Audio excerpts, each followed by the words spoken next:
Hello दोस्तों, मैं इंद्रेश यादव अपने YouTube channel Indresh Yadav official में आप सभी का स्वागत करता हूं। तो दोस्तों, आज है रविवार ठीक है। तो मैंने सोचा आज तो बंद कर दिया जाए, लेकिन नहीं, हम लोग क्या करेंगे, प्रैक्टिस सेट करेंगे आज हिंदी का। ठीक है, हिंदी प्लस जीके प्लस इसका ग्रामीण परिवेश का। ठीक है, ग्रामीण परिवेश का अगर आप लोगों को अच्छा लग रहा हो तो प्लीज़ वीडियो में के कमेंट बॉक्स में ज़रूर बताएं जो। ठीक है, चलिए आज का पहला ज़्यादा बात ना करते हुए हम स्टार्ट करते हैं आज का अपना पहला क्वेश्चन। शुद्ध वर्तनी का चयन करें। तो शुरुआत कैसे लिखा जाता है उसको बताइए। शुद्ध, तो शुरुआत ऐसे लिखा जाता है। ठीक है, शुरुआत गलत है। ये वाला सुर बड़ा सा नहीं रहता है, सॉरी, इसमें ये शुरुआत नहीं रहता है, ये सब गलत हमारे। शुद्ध हमारा बी पार्ट है। ठीक है, शुद्ध हमारा क्या है, बी पार्ट है। ठीक, चलिए ये नेक्स्ट क्वेश्चन चलते हैं। ठीक, शुरुआत हो गया। ठीक, नेक्स्ट क्वेश्चन हमारा थोड़ा सा ब्लर है, एडजस्ट करिए। क्वेश्चन नंबर 2 हमारा क्या कर रहा है। क्वेश्चन, निम्नलिखित विकल्पों में से किस विकल्प में सभी शब्द व्यक्तिवाचक हैं। उदासी हमारा क्या हो गया, भाववाचक। हिमालय व्यक्तिवाचक है। श्रीलंका भी क्या है, व्यक्तिवाचक है। ठीक है, रावण तो व्यक्तिवाचक है। पानी हमारा द्रव्यवाचक है। बुढ़ापा हमारा क्या है, ये हमारा भाववाचक है। मित्रता हमारा भाववाचक है। किसान क्या है, किसानों की क्या होती है, किसान एक ग्रुप होता है, एक जाति होती है, जाति का बोध करता है। कृष्ण भगवान ये हमारे क्या हैं, व्यक्तिवाचक हैं। गंगा व्यक्तिवाचक, गणेश व्यक्तिवाचक और कानपुर भी व्यक्तिवाचक। तो हमसे पूछा कौन सा व्यक्तिवाचक, पूरा व्यक्तिवाचक है सभी। तो D part is the right answer. D part जहाँ नाम और इस संज्ञा क्या है, भेद संज्ञा कितने प्रकार की होती है, तो संज्ञा 5 प्रकार की होती है। कौन कौन सी होती है बताइए, जल्दी बताइए कमेंट बॉक्स में सभी लोग। तो कौन कौन सी होती है, व्यक्तिवाचक, जातिवाचक, समूहवाचक, व्यक्तिवाचक, जातिवाचक, समूहवाचक और द्रव्यवाचक और भाववाचक। ठीक, 5 प्रकार की होती है। ठीक है, संज्ञा कितने प्रकार की होती है, 5 प्रकार की होती है। चलिए नेक्स्ट क्वेश्चन नंबर 3, थोड़ा ब्लर था, 2 क्वेश्चन अब सही है सब। ठीक है, क्वेश्चन नंबर कौन सा है, थोड़ा सा छोटा कर देते हैं। क्वेश्चन नंबर 3 करा है, निम्नलिखित शब्दों के लिए उसके नीचे दिए गए विकल्पों में से उपयुक्त समास छांटिए। अनायास, अना में जो अ लगा, अ क्या हमारा है, प्रत्येक उपसर्ग है। जिस समास में उपसर्ग लगा रहता है, क्या लगा रहता है, उपसर्ग लगा रहता है या अव्यय लगा रहता है, उसे क्या कहते हैं, या अव्यय लगा रहता है उसे कहते हैं अव्ययी भाव समास। क्या कहते हैं, अव्ययी भाव समास कहते हैं। ठीक है, कौन सा समास कहते हैं, अव्ययी भाव समास। इसका जो दूसरा पद होता है वो क्या होता है, प्रधान होता है, कि पहला पद प्रधान होता है। इसमें पहला पद क्या होता है, प्रधान होता है। ठीक है, समास कितने प्रकार के होते हैं, 6 प्रकार के होते हैं। ठीक, तत्पुरुष, दिगु, द्वंद्व, अव्ययी भाव और कर्मधारे और कौन एक होता है, एक बहुव्रीहि होता है।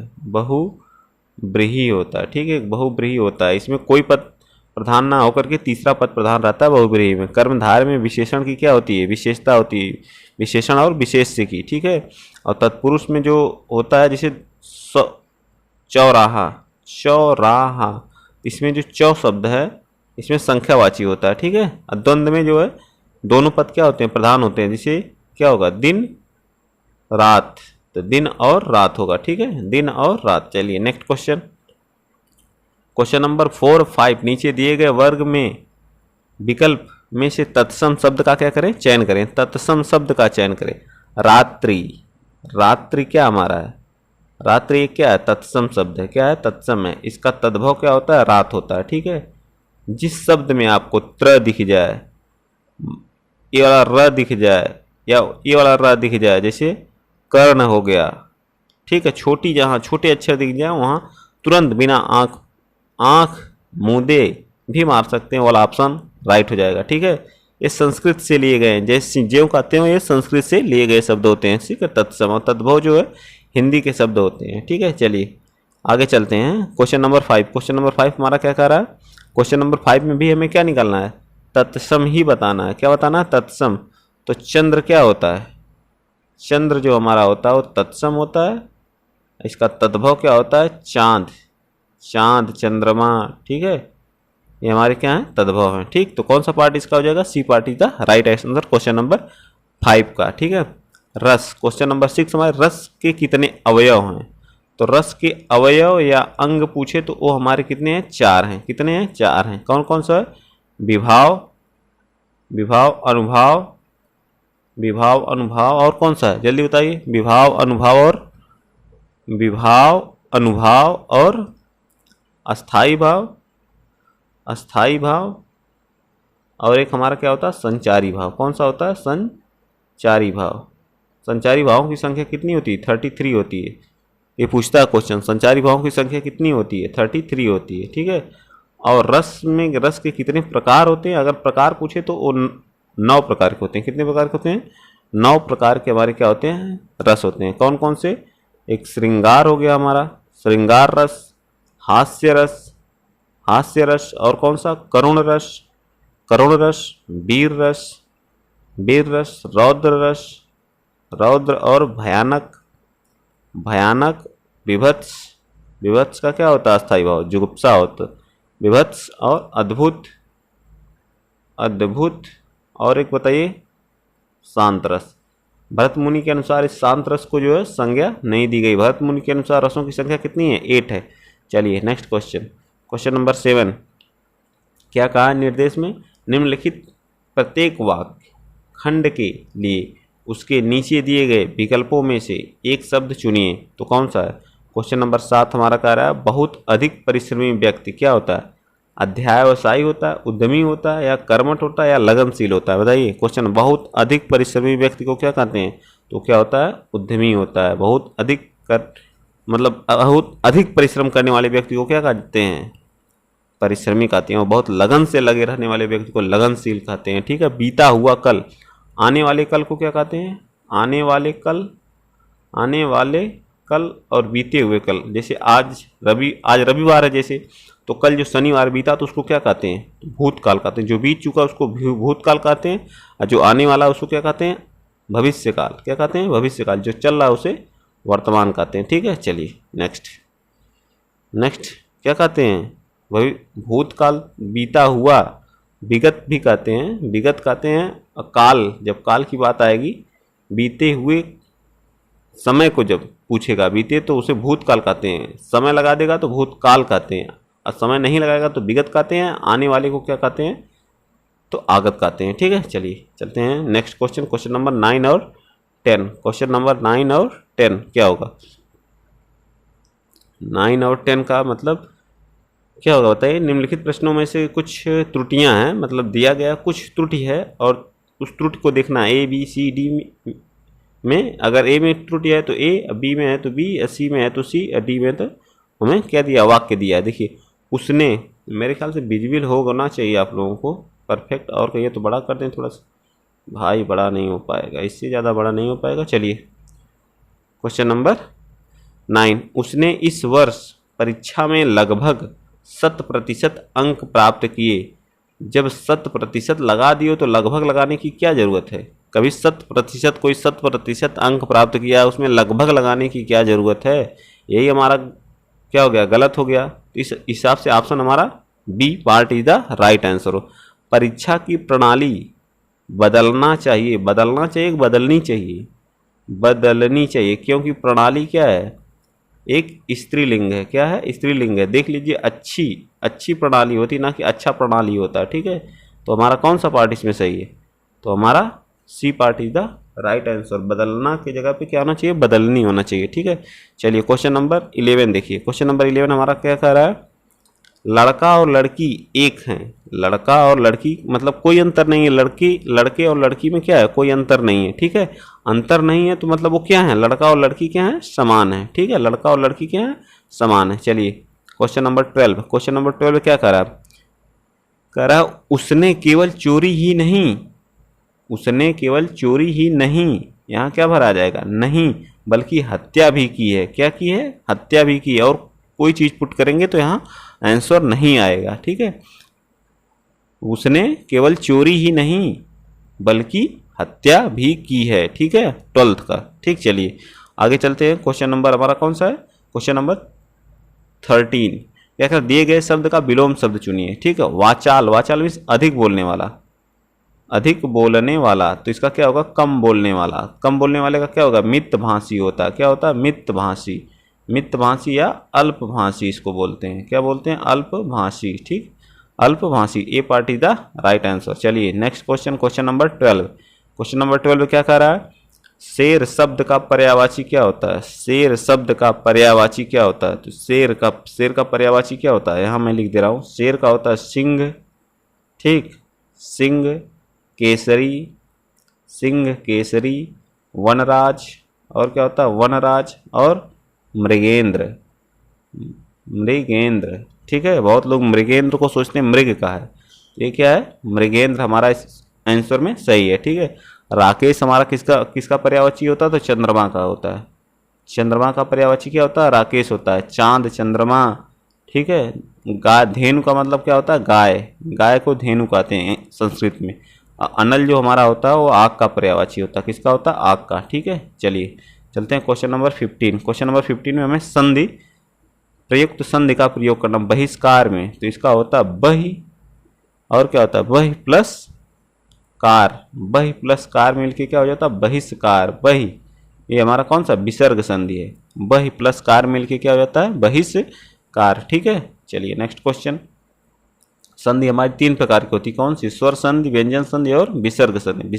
और स्वर संधि हमारी कितने प्रकार की होती है? 5 प्रकार की होती है। ठीक है, गुण, दीर्घ, दीर्घ गुण, यण, वृद्धि, वृद्धि, और कौन सी होती है? गुण, यण, दीर्घ, वृद्धि, और 2, 2, 4 एक आयादी होती है।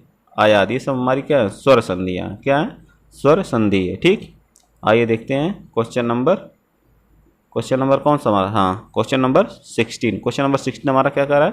क्वेश्चन नंबर 16 कह रहा है कि विसर्ग राजर्षि, राजर्षि। ठीक है, तो राज प्लस ऋषि, ऋषि, और री मिलके क्या हो जाता है?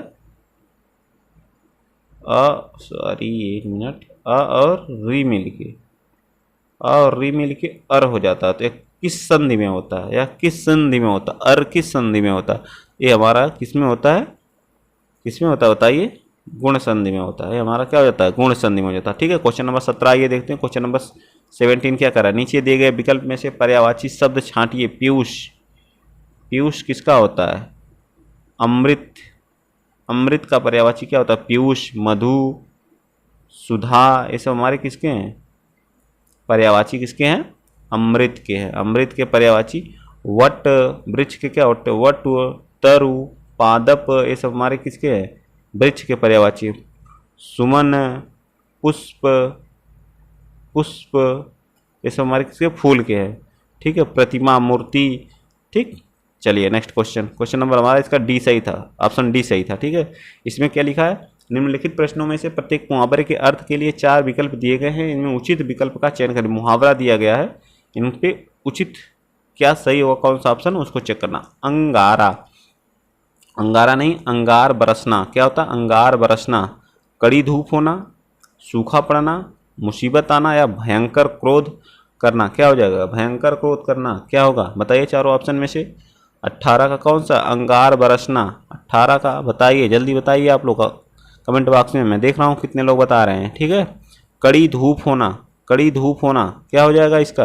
कड़ी धूप होना। अंगार, बहुत तेज धूप रहती तो लोग नहीं कहते हैं अरे अंगार बरस रहे हैं, गाँव में नहीं इसे बोलते हैं। ठीक है, तो कड़ी धूप होना, इसका क्या हो जाएगा? कड़ी धूप होना। ठीक है, अंतर के पट खोलना, अंतर के पट खोलना। क्वेश्चन नंबर 19, अंतर के पट खोलना, बताइए जल्दी। अंतर के पट खोलना, प्रशंसा करना। क्या हो जाएगा? प्रशंसा करना, या भेद खोलना, या विवेक से काम लेना, या अपमानित करना। अंतर के पट को खोलने का अर्थ क्या है? जल्दी बताइए। क्वेश्चन नंबर 19, अंतर के पट खोलने का मतलब होता है विवेक से काम लेना। क्या करना? विवेक से काम लेना। क्या होता है? विवेक से काम लेना। क्वेश्चन नंबर 20, क्वेश्चन नंबर 20 क्या कह रहा है आपसे? लोकोक्ति के सही अर्थ का चयन कीजिए, विकल्प में दिए गए विकल्प में से कीजिए। ठीक है, आम गुठलियों के दाम, बहुत बार सुने होंगे ये लोकोक्ति आप लोग जो है, ठीक है। आम के आम दोहरी क्या होता है, दोहरा लाभ होना, क्या होता है, दोहरा लाभ होना। C part is the right answer, दोहरा लाभ होना। क्वेश्चन नंबर 21 और 22 क्या कर रहा है, निम्नलिखित प्रत्येक शब्द के लिए उसके नीचे दिए गए विकल्प में से उपयुक्त समास छांटिए। प्रतिदिन, प्रति और क्या है, दिन है, इसमें क्या में छांटना है, समास। इसमें प्रति शब्द लग जाता है, मैंने अभी बताया था वो कौन सा शब्द होता है, अपव्यय होता है, ठीक है। तो C part is the right answer, C part is the right answer, ठीक है, अव्यय होता है। और आप बीती, आप बीती, आप बीती कौन सा समास है, आप बीती मतलब आप पर बीती, इसमें पर क्या है, अधिकरण है, अधिकरण कारक है, जिसमें कारक चिन्ह आ जाता है वो कौन सा होता है, तत्पुरुष समास होता है। कौन सा होता है, तत्पुरुष समास होता है। चलिए गद्यांश को पढ़ के उत्तर देना है। कल किसी ने कमेंट बॉक्स में नहीं बताया कि इसका कौन सा सही होगा, ठीक है, आज मैं खुद ही करा देता हूँ। जीवन का रहस्य, मैं पहले क्वेश्चन को देखता हूँ उसके बाद जो है पढ़ता हूँ, ठीक है। सफल व्यक्ति किसे कहते हैं, ठीक, क्या है, सफल व्यक्ति किसे कहते हैं। तो मैं देखता हूँ, हमें क्वेश्चन में क्या था, सफल व्यक्ति किसे कहते हैं। जीवन का सबसे बड़ा कलाकार और सबसे सफल व्यक्ति वह है जो उपयुक्त चुनाव करना जानता है। क्या क्या करना जानता है, वो सफल है जो उपयुक्त क्या करना जानता है, चुनाव करना जानता है। ऑप्शन में है ऐसा कुछ, जो उपयुक्त चुनाव करे वही क्या है, सफल व्यक्ति है, ठीक है। ऑप्शन हो गया सही 23 का। अब देखिए अगला क्या है, अगला क्वेश्चन, कौन सा चुनाव हमारे वश में है, कौन सा चुनाव हमारे वश में है और सबसे महत्वपूर्ण चुनाव कौन सा चुनाव हमारे वश में है, ठीक। हम देखते हैं कौन सा चुनाव हमारे वश में है, ठीक। आइए पढ़ते हैं, ठीक, आइए पढ़ लेते हैं। इसमें कहाँ दिया है, तो मैंने कहाँ तक पढ़ा था, यहाँ तक, चुनाव करने में तनिक भी भूल चूक हो गई तो असफलता, पतन और हानि सुनिश्चित। कुछ चुनाव हमारे बस में नहीं है, तो इसने हमारे बस में है उसको पूछा है। जैसे माता पिता का, देश काल का, जन्म मृत्यु हमारे बस में नहीं है, किंतु कुछ चुनाव हमारे बस में है। हमसे पूछा कि हमारे बस में क्या है, जिन पर हमारी सफलता असफलता निर्भर है। जैसे काम करने या न करने, चुनाव करने का चुनाव, आलस्य और परिश्रम का चुनाव, और अच्छी बुरी संगति का चुनाव, ठीक है। अच्छी बुरी इसमें देखिए कौन कौन से ऑप्शन में, इस वाले में देश का काल तो हमारे बस में, माता पिता का ये सब हमारे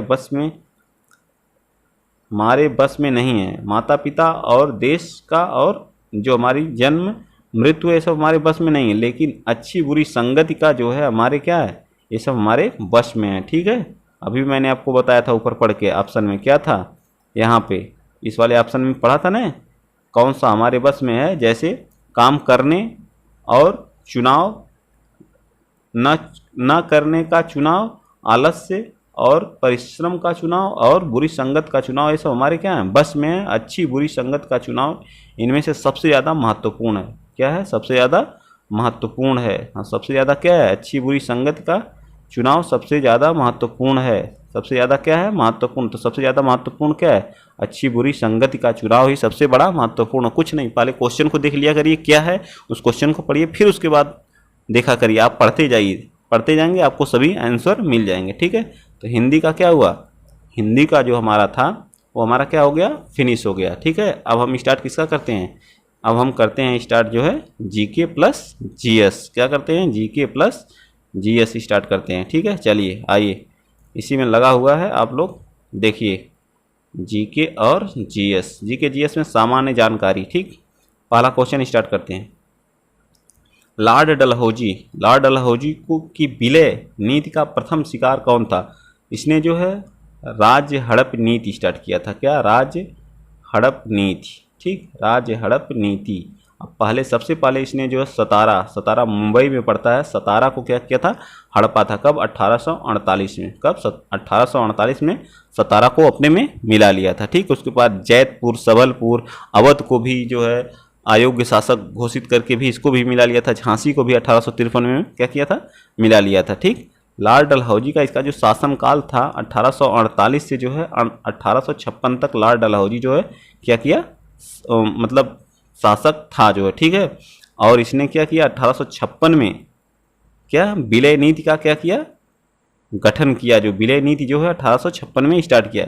इसी के समय जो प्रथम हमारी रेल थी, प्रथम रेल वो स्टार्ट की गई। प्रथम रेल क्या, रेल का जनक भी इसी को कहा जाता है। 1853 में कहाँ से कहाँ चलाई गई थी, मुंबई, मुंबई शहर है, मुंबई से ठाणे के बीच, कहाँ पे, ठाणे के कितने किलोमीटर, 34 किलोमीटर चलाई गई थी। क्वेश्चन कई बार पूछा है, इसलिए 34 किलोमीटर कहाँ से कहाँ चलाई गई थी, मुंबई से कब चलाई गई थी, 1853 में चलाई गई।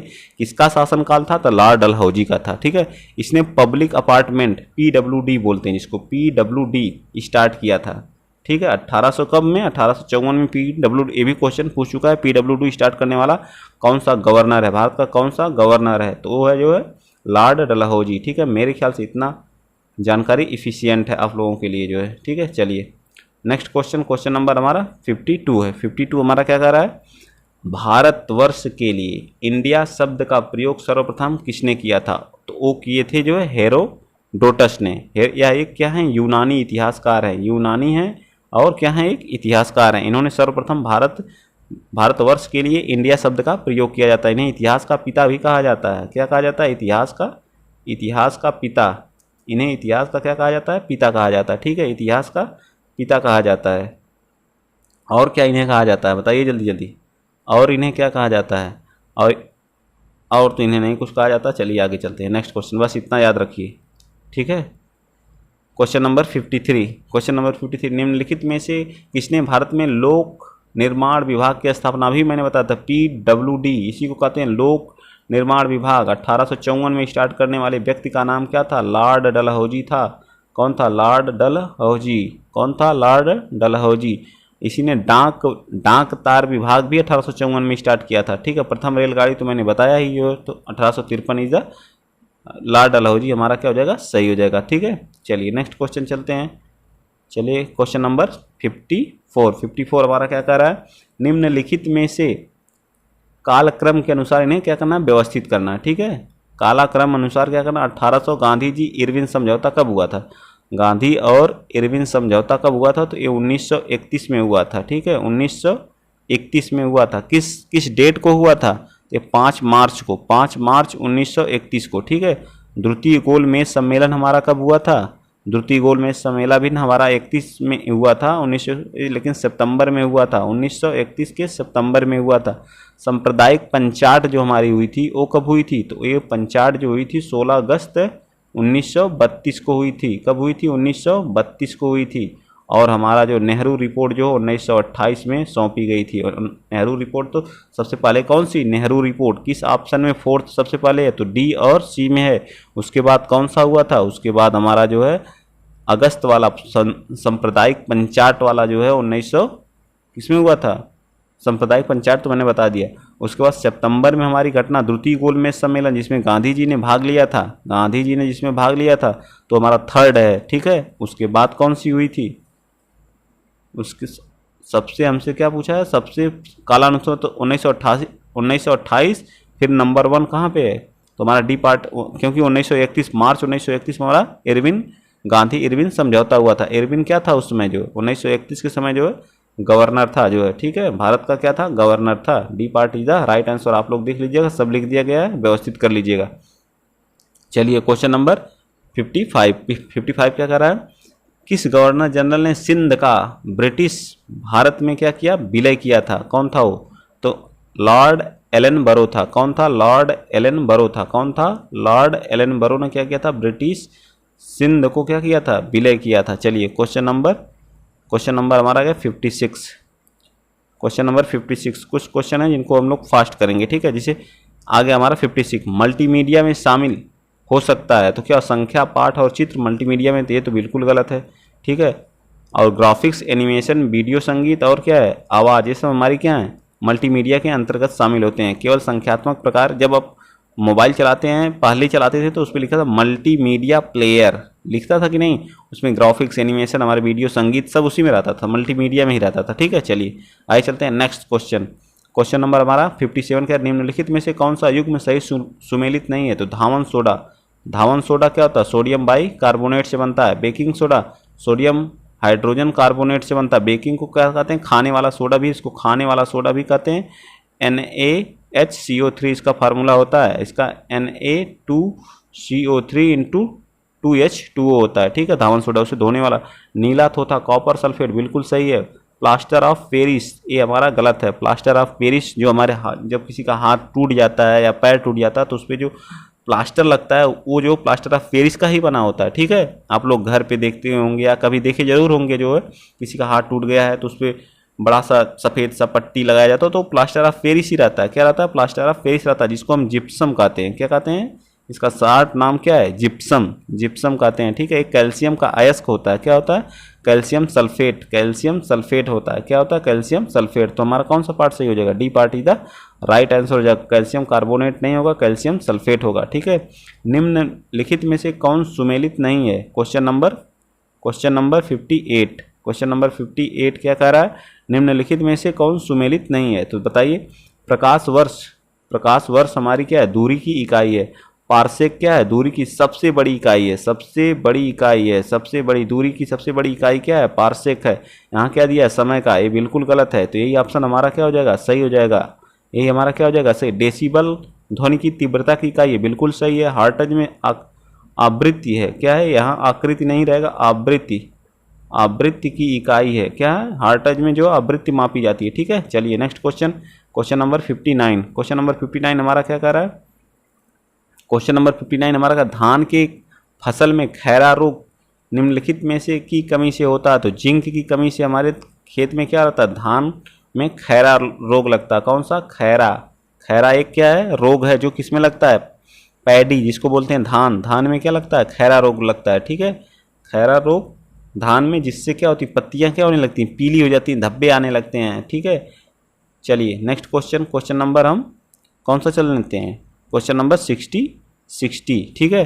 पौधों को पराबैंगनिक विकिरण से होने वाली हानि से बचाने के लिए कौन सा वर्णक है, तो वो हमारा क्या है, क्लोरोफिल है। क्या है, क्लोरोफिल है, बिल्कुल गलत है, क्लोरोफिल नहीं, हमारा कैरोटीनाइड है, ठीक है, कैरोटीनाइड है, ठीक है। कैरोटीनाइड जो है वर्णक पौधों को पराबैंगनिक किरणों से क्या करता है, हानि से बचाता है। प्रकाश संश्लेषण से संबंधित जो प्रकाश तंत्र का प्रत्यक्ष रूप से क्या करता है, सुरक्षा करता है, ठीक है। चलिए, जब हम प्रकाश संश्लेषण की क्रिया होती है, क्लोरोफिल और सूर्य की क्या होती है, प्रेजेंस में होती है, ठीक है। चलिए नेक्स्ट क्वेश्चन, ये हरे रंग का वर्णक, ये हरे रंग के लिए क्या होता है, हरे रंग जो होता है पत्ती का, उसका क्या होता है, जिम्मेदार होता है। इसमें कौन सा पाया जाता है, मैग्नीशियम पाया जाता है। क्या पाया जाता है, मैग्नीशियम नामक क्या पाया जाता है, तत्व पाया जाता है, ठीक है। चलिए क्वेश्चन नंबर हमारा डीएनए और आरएनए बनाने की प्रक्रिया को क्या कहा जाता है, ट्रांसलेशन, ट्रांसलोकेशन, ट्रांसक्रिप्शन या ट्रांजिशन, बताइए जल्दी बताइए कौन सा है। तो हमारी कहलाती है ट्रांसक्रिप्शन, ठीक है, ट्रांसक्रिप्शन कहलाती है, ठीक है। यूकैरियोटिक जो होते हैं उनमें केंद्रक में, जबकि प्रोकैरियोटिक में जो है कोशिका द्रव्य में क्या बनता है, इस क्रिया क्या होती है, संपन्न होती है। इसको बोलते हैं डीएनए को बोलते हैं डीएनए को डीऑक्सीराइबोज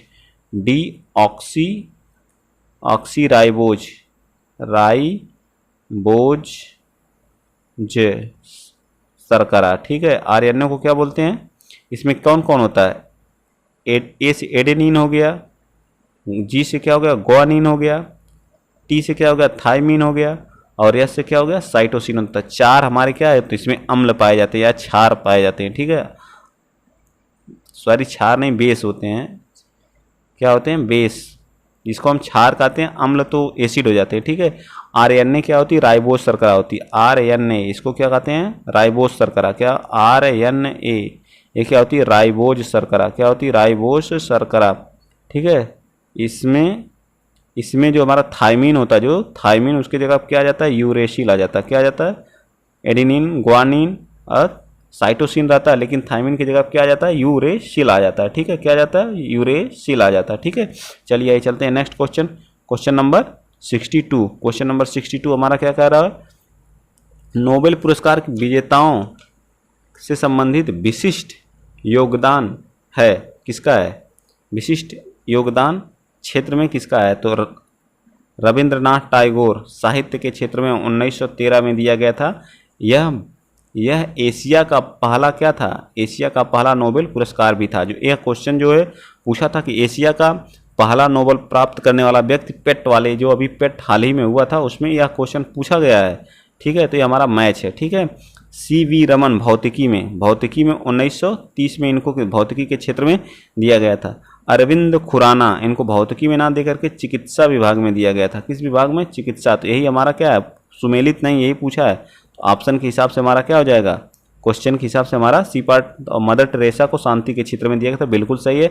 लेकिन जो क्वेश्चन का रहा है कौन नहीं सुमेलित है, तो हमारा C part is the right answer. चलिए क्वेश्चन नंबर 63, क्वेश्चन नंबर 63 हमारा क्या कर रहा है, मूल रूप से ऑडियो सिस्टम के लिए विकसित डिजिटल डेटा के भरण के लिए इस्तेमाल की जाने वाली एक छोटा सा प्लास्टिक डिस्क क्या कहलाता है। तो एक छोटा सा प्लास्टिक डिस्क जो होता है वो क्या कहलाता है, कंपैक्ट डिस्क कहलाता है। क्या कहलाता है, कंपैक्ट डिस्क कहलाता है। ठीक है, चलिए आइए चलते हैं क्वेश्चन नंबर 64। क्वेश्चन नंबर 64 हमारा क्या कर रहा है, भारतीय अंतरिक्ष अनुसंधान के क्षेत्र में बड़ी सफलता की स्थापना के साथ आई थी।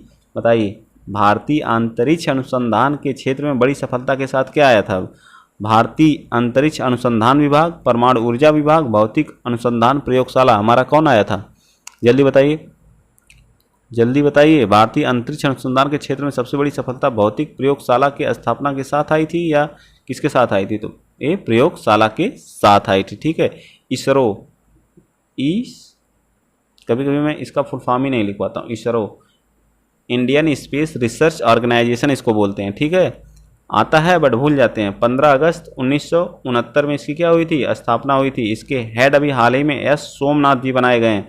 पहले कौन थे, सोमनाथ, यस सोमनाथ जी बने हैं अभी हाल ही में। ठीक है, यस सोमनाथ जी बने हैं इसके हेड। ठीक है, यस सोमनाथ जी क्या बने हैं, इसके हेड बने हैं। इसका हेडक्वार्टर कहाँ है, बंगलुरु में। ठीक है, चलिए चलते हैं नेक्स्ट क्वेश्चन हमारा, क्वेश्चन नंबर 65। जैसे जैसे अर्थव्यवस्था विकसित होती है, राष्ट्रीय आय में तृतीय क्षेत्र का अंश क्या होता है, तृतीय क्षेत्र का अंश क्या होता है, जैसे जैसे बढ़ती है राष्ट्रीय आय में तृतीय क्षेत्र का अंश क्या है, बढ़ जाता है। क्या हो जाता है, बढ़ जाता है। क्या तृतीय क्षेत्र का हमारे क्या होता है, तृतीय क्षेत्र का जो आय रहती है राष्ट्रीय आय क्या होती है, बढ़ जाती है। ठीक है, इसका मतलब कितने क्षेत्र होते हैं, तो प्रथम क्षेत्र, द्वितीय क्षेत्र, द्वितीय क्षेत्र और क्या होता है, तृतीय। तीन भागों, तीन क्षेत्रों में हमारी अर्थव्यवस्था को बांटा गया है। कितने क्षेत्र में बांटा गया है, 3 क्षेत्र में बांटा गया है। ठीक है, चलिए आइए चलते हैं। कृषि हमारा क्या होता है, प्रथम क्षेत्र के अंतर्गत आती है। सर्विस हमारा कौन सी आती है, और जो हमारे विनिर्माण है वो द्वितीय क्षेत्र के अंतर्गत आते हैं। तृतीय क्षेत्र के अंतर्गत क्या आती है, हमारी सर्विस आती है, सर्विस। ठीक है, बैंकिंग सिस्टम जैसे हो गया पूरा।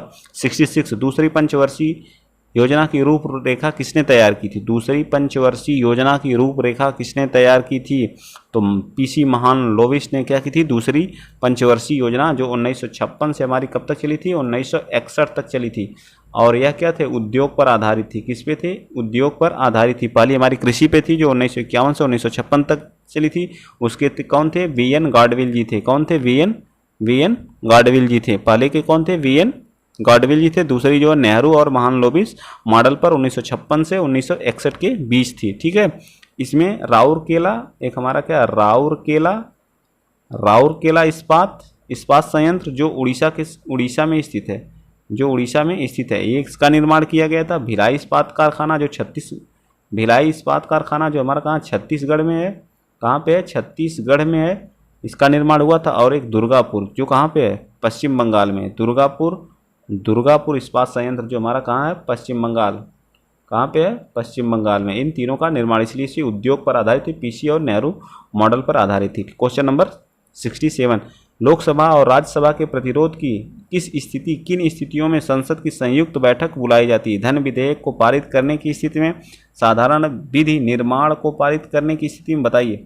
या क्वेश्चन नंबर 3 भी है ऑप्शन, संविधान संशोधन को पारित करने की स्थिति में कौन सी में संयुक्त बैठक बुलाई जाती है, जल्दी आप लोग बताइए, कौन सी में संयुक्त बैठक बुलाई जाती है। तो ये हमारा कौन सा हो जाएगा, केवल एक सही है, साधारण विधि निर्माण को पारित करने की स्थिति में। ठीक है, धन विधेयक में तो बुलाई नहीं जाती, संविधान संशोधन में भी नहीं बुलाई जाती। चलिए क्वेश्चन नंबर हमारा 68 है। भारतीय संसद में स्थगन प्रस्ताव लाने का के उद्देश्य थे। भारत में स्थगन प्रस्ताव लाने का क्या उद्देश्य होता है? आर्टिकल 107 के तहत हम लाते हैं स्थगन प्रस्ताव। ठीक है, स्थगन प्रस्ताव जो है आर्टिकल 107 के तहत लाया जाता है। तो इसका कौन सा पार्ट हो जाएगा? सार्वजनिक महत्व के निश्चित अत्यावश्यक मुद्दे पर बहस करने हेतु हम जो है क्या लाते हैं? स्थगन प्रस्ताव लाते हैं। ठीक है, क्वेश्चन नंबर 69 थोड़ा फास्ट कर लेते हैं। भारतीय संविधान का संघीय स्वरूप कहाँ से लिया गया है? तो ये हमारा कहाँ से लिया गया है? कनाडा से लिया गया है। संघीय स्वरूप कहाँ से लिया गया है? नागरिकता हमारी कहाँ से ली गई है? तो यूके से ली गई है। यूके का मतलब यूनाइटेड किंगडम से। ठीक है, इस जो संयुक्त राज्य है यहाँ से मौलिक अधिकार जो क्या मौलिक अधिकार और राष्ट्रपति का क्या है? आयरलैंड से हमारे क्या लिए गए हैं? डीपीएसपी ली गई। डीपीएसपी ऑस्ट्रेलिया से क्या ली गई? समवर्ती सूची ली गई। कौन सी समवर्ती सूची? क्या ली गई है? समवर्ती सूची। ठीक है, चलिए आइए नेक्स्ट क्वेश्चन चलते हैं। तो इसका कौन सा हो जाएगा? 69 का क्या पूछा? कनाडा। तो कनाडा 69 का हमारा कनाडा मतलब सी पार्ट मतलब सेकेंड। ठीक है, C part is the right answer. Second जो हमारा सही हो जाएगा। रणजीत सागर बांध कहाँ पे अवस्थित है? किस नदी पर अवस्थित है? रणजीत ब्यास नदी पे, झेलम नदी पे, चिनाब नदी पे या रावी नदी पे? जल्दी बताइए। झेलम नदी पे। तो ये किस पे है? रावी नदी पे स्थित है। किस पे? राजा रणजीत सिंह सागर बांध रावी नदी पर स्थित है, पंजाब में। ठीक है, यह किस नदी पे है? रावी नदी पे स्थित है। रावी नदी सिंध की क्या है? सहायक नदी है, तो सबको पता है। चलिए चलते हैं आगे जो है। ठीक है, अगला निम्नलिखित सागरों में से क्वेश्चन नंबर हमारा कौन सा है? क्वेश्चन नंबर 71 आइए करते हैं। संसार का सबसे बड़ा मरुस्थल कौन सा है? तो संसार का सबसे बड़ा मरुस्थल सहारा में है। कहाँ पड़ता है? अफ्रीका महाद्वीप में स्थित है। किस महाद्वीप में? अफ्रीका महाद्वीप में है। ठीक है, अफ्रीका महाद्वीप में क्या है? संसार का सबसे बड़ा मरुस्थल है। यहीं पे कालाहारी मरुस्थल भी अफ्रीका महाद्वीप में। बोत्सवाना में कालाहारी मरुस्थल भी बोत्सवाना और नामीबिया, ये भी क्या है? हमारे अफ्रीका महाद्वीप के ही आसपास। और गोबी का मरुस्थल कहाँ है? गोबी का जो मंगोलिया में पड़ता है। गोबी का मरुस्थल हमारा कहाँ पड़ता है? मंगोलिया में। कहाँ पड़ता है? मंगोलिया देश में हमारा कौन सा है? थार का मरुस्थल भारत और कहाँ पड़ता है? पाकिस्तान वाले एरिया में पड़ता है। ठीक है, भारत और पाकिस्तान। भारत में कहाँ? गुजरात और किस जगह पे? गुजरात और राजस्थान, सबसे ज़्यादा राजस्थान में फैला हुआ। क्वेश्चन नंबर 72 निम्नलिखित सागरों में से किसे सर्वाधिक लवणता पाई जाती है? तो मृत सागर में सबसे ज़्यादा क्या पाई जाती है? लवणता पाई जाती है। ठीक है, मृत सागर में सबसे ज़्यादा क्या पाई जाती है? लवणता पाई जाती है। ठीक है, आइए चलते हैं आगे। वान झील, तुर्की की वान झील में लवणता जल राशि कितना है? 33। एक वान झील है जो तुर्की में पड़ती है। वान झील में 33% लवणता है। और इसमें जो मृत सागर में है 338 है, इसमें 330 है लवणता। ठीक है, वान झील हमारी कहाँ? तुर्की में पड़ती है। चलिए आइए चलते हैं नेक्स्ट क्वेश्चन। ये हमारा जॉर्डन में पड़ता है। जो हमारा मृत सागर है हमारा कहाँ पड़ता है? जॉर्डन देश में। ठीक है, चलिए कर्क रेखा किस राज्य से? तो भारत से कन्फर्म है। भारत राज्य से गुजरती है। ठीक है, भारत के 8 राज्यों से होकर के गुजरती है। जो कौन कौन से? गुजरात, राजस्थान, मध्य प्रदेश, छत्तीसगढ़, झारखंड, पश्चिम बंगाल, त्रिपुरा, मिजोरम। 8 राज्य आप लोग रट लीजिए एकदम। और जो हमारी कर्क रेखा कहाँ किस देश से गुजरती है? तो मैक्सिको से गुजरती है। मैक्सिको से गुजरती है। बहमास से और कहाँ से? सहारा, पश्चिमी सहारा जो मरुस्थल है वहाँ से। मॉन्टोरियो से।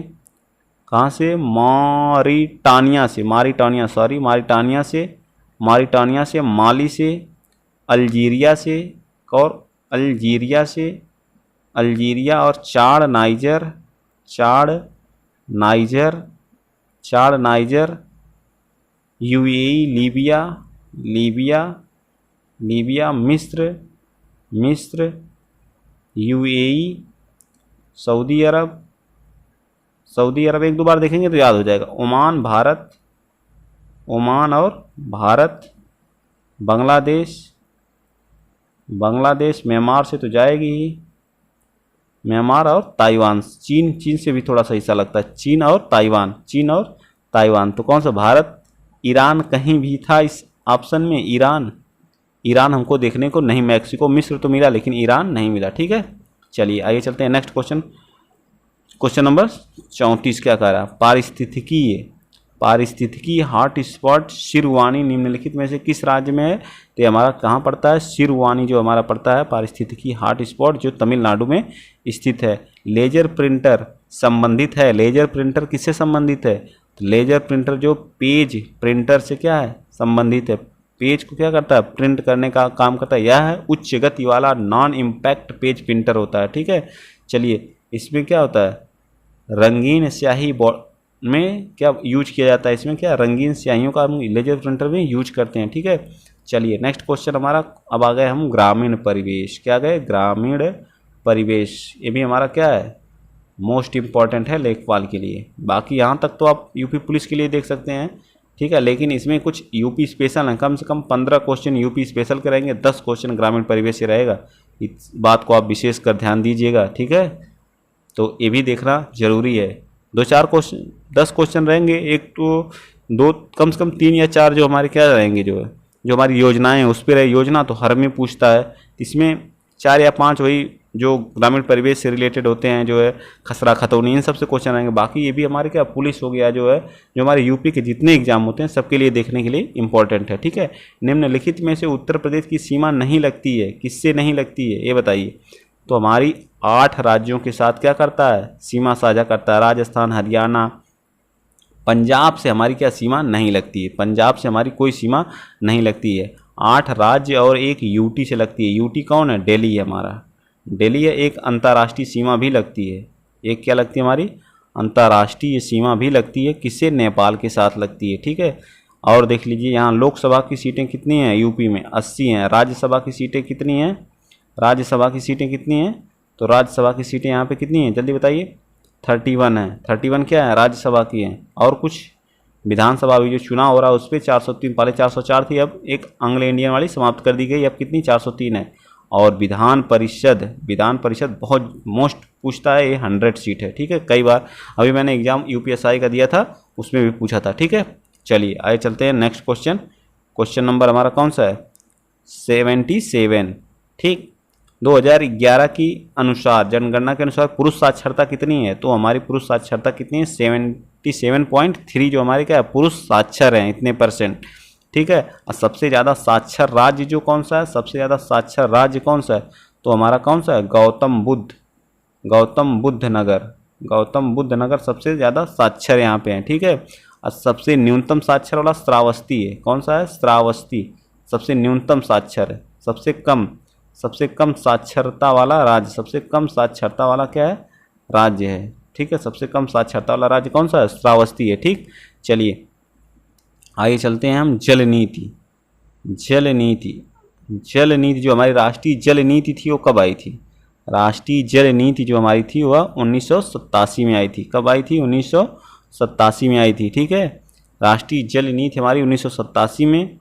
ठीक है, वर्ष 2002 एवं 2012 में इसको क्या किया गया था? संशोधित किया गया था। ठीक है, इसके अनुसार 2030 तक देश में पीने योग्य जो पानी है की कमी को समाप्त किया जा सकता है। ठीक है, चलिए आइए चलते हैं हम। कोठी घाट पंप नहर निर्माण परियोजना किस जनपद में? कोठी घाट पंप नहर निर्माण योजना, तो ये हमारी किस में? चंदौली राज्य में। ठीक है, बनारस से जस्ट लगा हुआ राज्य है, कहाँ? चंदौली। ठीक है, चलिए आइए चलते हैं नेक्स्ट क्वेश्चन।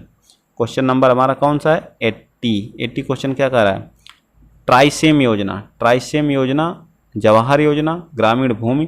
तो जवाहर योजना क्या है? 1989 में जवाहर योजना मुझे एक याद है। ठीक है, लेकिन अब मुझे लग रहा है कि इस हिसाब से देखा जाए तो हमारा सीधा मैच करेगा। क्या करेगा? सीधा क्या करेगा?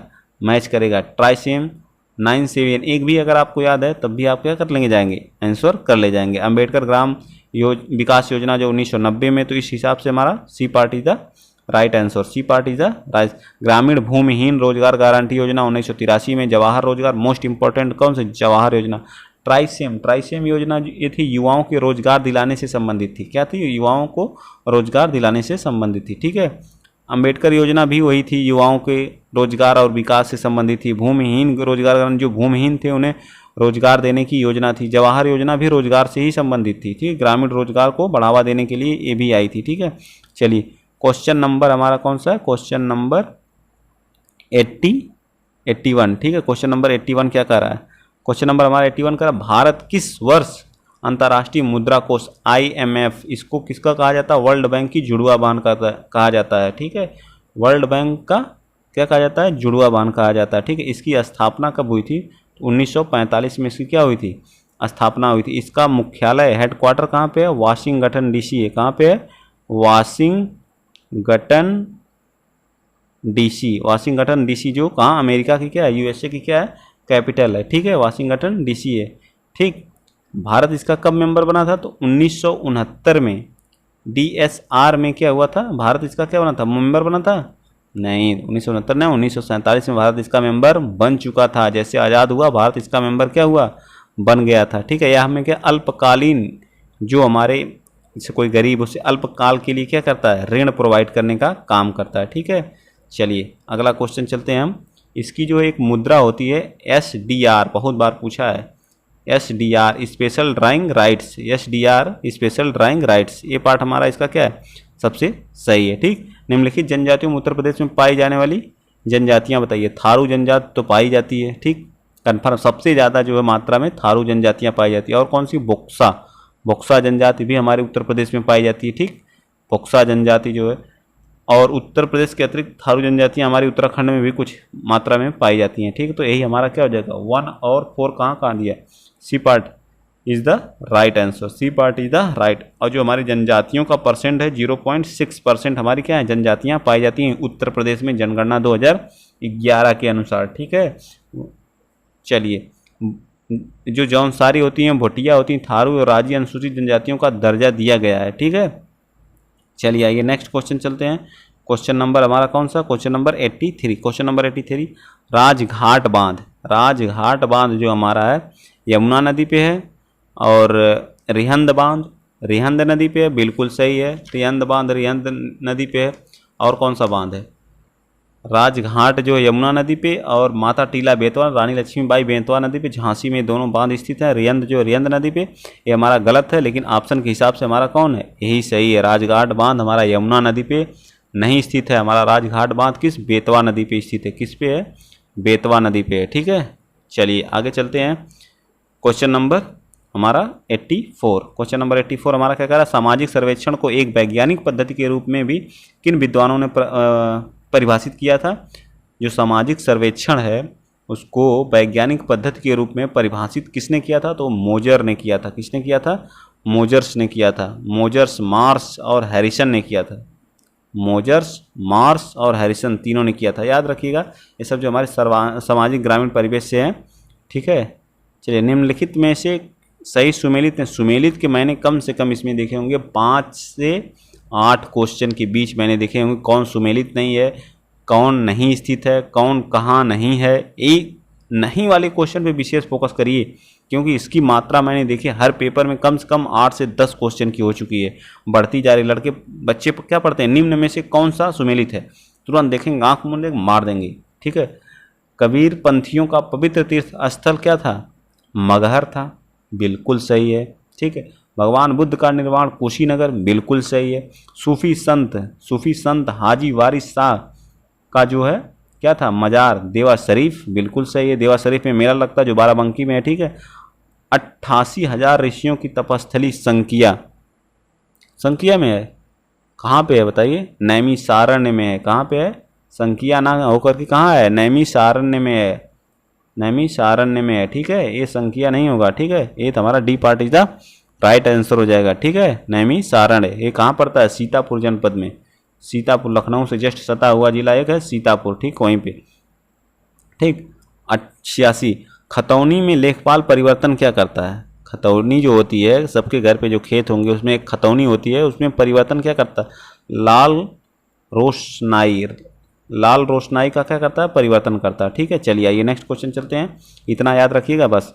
क्वेश्चन नंबर 87, उत्तर प्रदेश के भू क्षेत्रफल मापन की सबसे छोटी इकाई कौन सी है?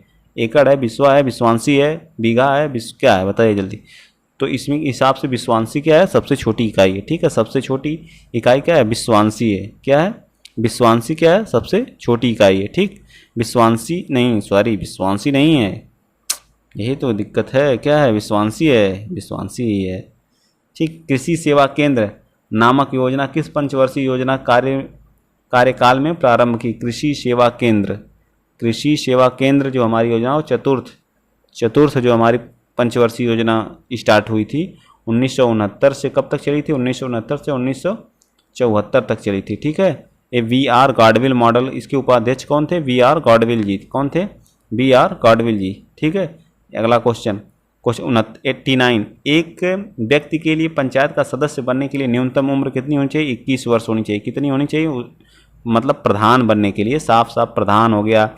और जो महाप्रधान आपके क्षेत्र में लड़ते हैं, महाप्रधान या क्षेत्र पंचायत कहा जाता है, महाप्रधान, और जो बीडीसी बनते हैं, बीडीसी, इन लोगों के लिए जो है 21 वर्ष होना चाहिए उम्र। और जो हमारे क्या विधायक बनते हैं, सांसद बनते हैं, उनके लिए उम्र 25 वर्ष होनी चाहिए। और जो लोकसभा के सदस्य बनते हैं उनकी उम्र 30 वर्ष होनी चाहिए। लेकिन जो राष्ट्रपति, उपराष्ट्रपति, राज्यपाल बनते हैं उनकी 35 चाहिए। ठीक है। मैंने पूरा जो वोट देना जिनको, उनकी 18 होनी चाहिए। ठीक है।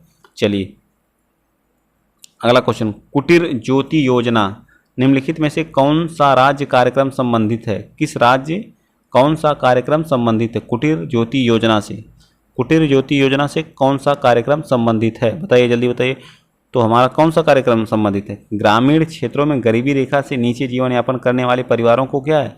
ज्योति से हमारा क्या है? बिजली, विद्युत उपलब्ध कराना। क्या है? विद्युत उपलब्ध कराना। आइए क्वेश्चन नंबर 91 फास्ट देखते हैं। एक ग्राम पंचायत में ग्राम के वार्डों से चुने हुए सदस्यों की संख्या कितनी होती है?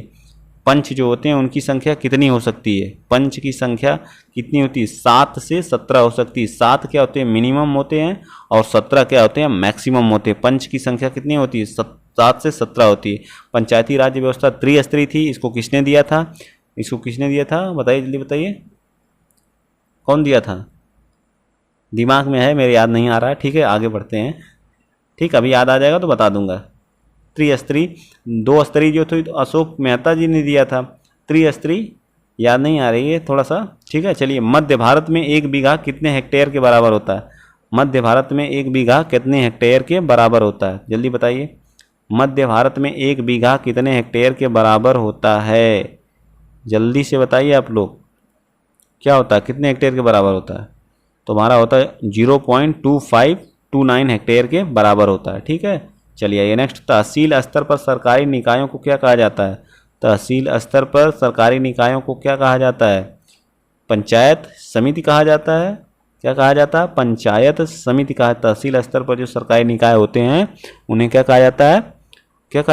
पंचायत। और मैंने अभी बताया था ना त्रिस्तरीय प्रणाली, जो बलवंत राय मेहता, कौन थे? बलवंत राय मेहता जी। ठीक है, याद आ गया। ठीक, बलवंत राय मेहता जी ने त्रिस्तरीय प्रणाली को लाया था। ठीक है। पंचायत राज्य को राजस्थान के नागौर जिले से 1959 से पहले लागू किया गया था। ठीक है, याद रखिएगा। चलिए चलते हैं आगे। क्वेश्चन नंबर हमारा कौन सा है? क्वेश्चन नंबर हमारा 94। कौन सा कार्यक्रम पहली पंचवर्षीय योजना में प्रारंभ किया गया? अधिक अन्न उपजाऊ सामुदायिक विकास कार्यक्रम, ये तो 1952 में स्टार्ट किया गया, बिल्कुल स्टार्ट किया गया था। अधिक अन्न उपजाऊ राष्ट्रीय प्रसार सेवा कार्यक्रम, तो राष्ट्रीय प्रसार सेवा कार्यक्रम हमारा 1953 में 2 अक्टूबर गांधी जयंती के दिन जो है स्टार्ट किया था। अधिक अन्न उपजाऊ तो हमारा उसका लक्ष्य ही था। ठीक है। चलिए नेक्स्ट क्वेश्चन, 20 सूत्री कार्यक्रम किस प्रधानमंत्री के कार्यकाल में प्रारंभ हुआ था? लाल बहादुर शास्त्री, इंदिरा गांधी, राजीव गांधी, मोरारजी देसाई। जल्दी बताइए। तो यह 20 सूत्री कार्यक्रम जो हमारा था वो प्रधानमंत्री इंदिरा गांधी जी के कार्यकाल में स्टार्ट हुआ था 1975 में। 1975 में यह 20 सूत्री कार्यक्रम स्टार्ट हुआ। इसका पुनर्गठन 1982 से 2006 में 20 सूत्री कार्यक्रम का पुनर्गठन किया गया। ठीक है। 20 सूत्री कार्यक्रम 1975 इंदिरा गांधी के समय, बस इतना याद रखिएगा। ठीक है। चलिए नेक्स्ट क्वेश्चन, क्वेश्चन नंबर हमारा कौन सा है? 96। उत्तर प्रदेश विधानमंडल क्षेत्र विकास निधि यानी विधायक निधि का परिचालन किस विभाग द्वारा किया जाता है? पंचायती राज विभाग द्वारा, कार्यक्रम क्रियान्वयन द्वारा, या ग्राम विकास विभाग द्वारा, या पंचायती राज विभाग द्वारा? बताइए, जल्दी बताइए इस क्वेश्चन का आंसर। तो ये हमारा किसके द्वारा किया जाता है? ग्राम विकास विभाग द्वारा किया जाता है। किसके द्वारा? ग्राम विकास विभाग द्वारा किया जाता है। ठीक है। निम्नलिखित में से कौन सी योजना महिला सशक्तिकरण से जुड़ी हुई है? तो SABLA योजना महिला सशक्तिकरण से क्या है? संबंधित है। इसको कौन सी योजना? राजीव गांधी योजना कहा जाता है। क्या कहा जाता है? राजीव गांधी योजना, राजीव गांधी योजना, ठीक है, राजीव गांधी से सबल योजना, इसको क्या कहा जाता है, सबल योजना, जो 205 जिलों को केंद्र सरकार द्वारा क्या किया गया था, लागू किया गया था, ठीक है। जो 11 से 18 वर्ष की जो किशोरियां हैं उनकी क्या देखभाल और उनके जीवन कौशल के माध्यम से सशक्त बनाने के लिए लागू किया गया था, ठीक है। और इसका फुल फॉर्म क्या होता है, DWCRA का फुल फॉर्म होता है development of women and children in rural areas, ठीक है। यह योजना 1982 में यह स्टार्ट हुई थी, 1982 में इस योजना को स्टार्ट किया गया था। चित्रा योजना जो है supply of improved tool kit to rural artist के लिए था, ठीक है।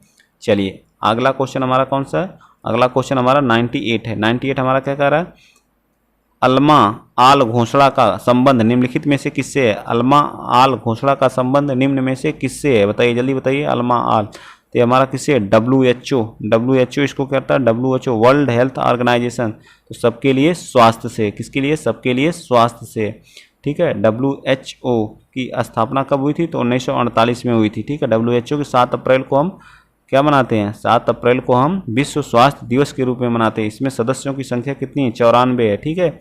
चलिए आइए नेक्स्ट क्वेश्चन चलते हैं, क्वेश्चन नंबर 99, ठीक है। किस संविधान संशोधन में भारत में भूमि सुधार का मार्ग प्रशस्त किया गया, संविधान का पहला संशोधन 1991 के तहत जो हम क्या किए थे, भूमि सुधार अधिनियम हमारा आया था, ठीक है। जमींदारी उन्मूलन, ये क्वेश्चन पूछेगा, जमींदारी उन्मूलन जो शब्द है उसका जो है अधिनियम हमारा 1950 में आया था, ठीक है। प्रथम संविधान संशोधन और 19वीं अनुसूची में इसको जोड़ा गया था। कौन सी 19वीं अनुसूची, इसके जो विषय हैं 9वीं अनुसूची के जो विषय हमारे हैं वो कितने हैं, 284 विषय हैं, ठीक है। कितने हैं, 284। 11वीं में कितने हैं, 11वीं में 29 है, 12वीं में कितने हैं, 18 हैं, याद रखिएगा। 11वीं अनुसूची में विषय कितने हैं, तो 29 है। पंचायत राज्य से नगर पालिका में कितने हैं, 18 विषय हैं, ठीक है। 1992 73वें संविधान और 74वें संविधान संशोधन 1992 में जोड़ा गया था 11वीं, और 74वें संविधान संशोधन 1992 में ही जोड़ा गया था 12वीं अनुसूची, ठीक है। अगला क्वेश्चन, भूमि सुधार हेतु कानून बनाने के लिए शक्ति किसके पास होती है, भूमि सुधार के लिए जो शक्ति होती है वो राज्य सरकार के पास होती है, क्योंकि भूमि जो है हमारे राज्य सरकार का विषय है, ठीक है। किस का विषय है, राज्य सरकार का विषय है, ठीक है। तो आज तो क्वेश्चन फिनिश हो गए। आप लोग बताइए आप लोगों को कितना अच्छा लगा, कमेंट बॉक्स में ज़रूर बताइएगा। जो है अगर वीडियो अच्छा लग रहा हो तो प्लीज़ ज़्यादा से ज़्यादा क्या करिए, शेयर करिए, जिससे मोटिवेशन हमारा बढ़ेगा और हम क्या करेंगे, और थोड़ा कमेंट बॉक्स में बताइए और किस टॉपिक पे चाहिए। अगर आप लोगों को किसी टॉपिक को समझने में दिक्कत हो रही है तो उस टॉपिक को आप बताइए, उस पर मैं थियरी टाइप में क्वेश्चन बना करके 10 से 15 या 20 मिनट में सुबह के टाइम में अपलोड कर दूंगा, ठीक है। किसी ने कहा था कि वेन डायग्राम का रीजनिंग में बता दें, तो मैं उसको जो है वीडियो बना करके 15 मिनट का वीडियो जो है उसको समझाया था, ठीक है। अगर कोई किसी का भी कमेंट बॉक्स में ऐसा कमेंट आएगा तो मैं ज़रूर उस वीडियो को बनाऊंगा, ठीक है। चलिए आज के लिए इतना ही। जय हिंद, जय